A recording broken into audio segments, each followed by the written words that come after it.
قال يوما ما أحمد عفيفي المحلل الزملكاوي المعروف: لو في صفقة كويسة أنت اشتغلت عليها في الزمالك كويس جدا، الأهلي هيجي يشتريها بفلوسه. بس أحمد عفيفي ضحك علينا وما قالناش إن برضه اليوم ما الأهلي يشتغل على صفقة الزمالك بيجي يشتريها بفلوسه.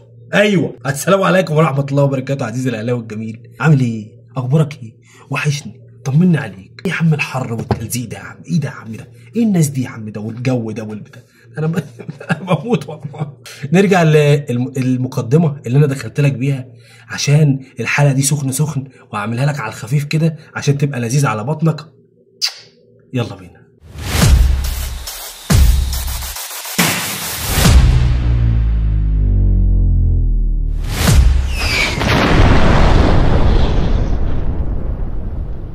نادي الزمالك قرروا ان هم يردوا القلم بتاع زيزو بقلمين. ايوه يا سيدي، بقلمين. هيعملوا صفقات نار وكلها لبسوا التيشيرت الاحمر. لبسوا التيشيرت الاحمر وما تمرش فيهم. لبسوا التيشيرت الاحمر وما تمرش فيهم ورايحين للغريب. يا اخي كنت روح العين الامارات يا اخي.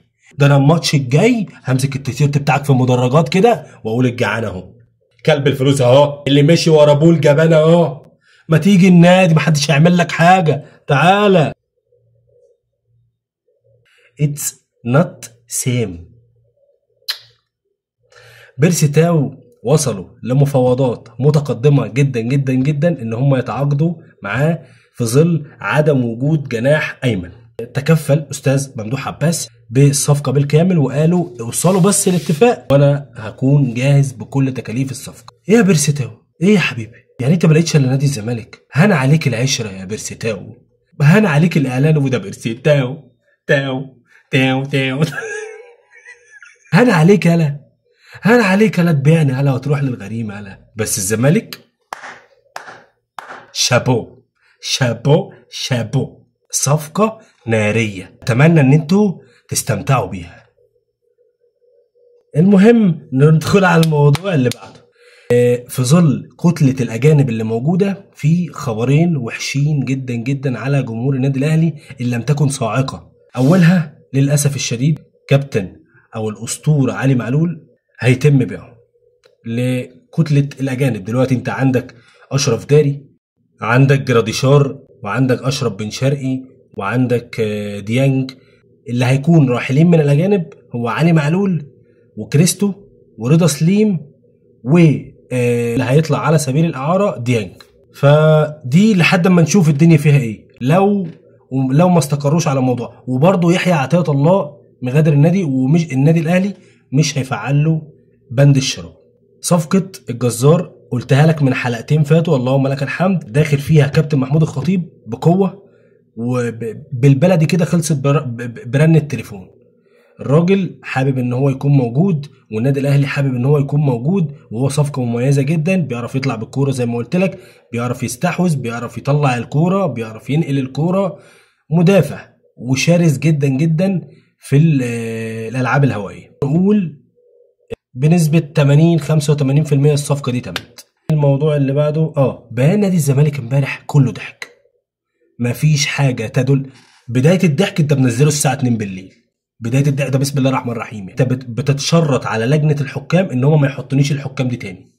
رقم 3 بتقول لهم ايه؟ اصل اللي انا عملته او اللي الجمهور عمله ده نتيجه عدم العداله او غياب العداله في الملعب. بالله عليك، بالله عليك، يعني انت بتبرر موقف اللي حصل في الملعب بان العداله ما كانتش موجوده؟ يعني اي ماتش ما فيهوش عداله مطلوب من النادي ان هم يرموا ازايز ويعملوا ويخلوا ويشتموا وديب ديب ديب ضغ؟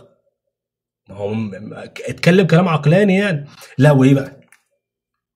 بيقول لك احنا مش هنخش في دايره المساومه، علما بان الايام القليله المقبله ستشهد قرار بشان مباراه القمه. لا والله، بجد والله.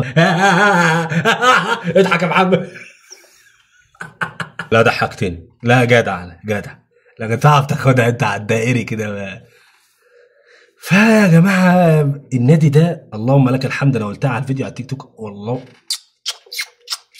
الحمد لله ان نادي الزمالك معانا في مصر. اقسم بالله ما في نادي في مصر بيعرف يضحكنا زي نادي الزمالك. ده بسم الله الرحمن الرحيم، خلي بالك على نفسك بقى.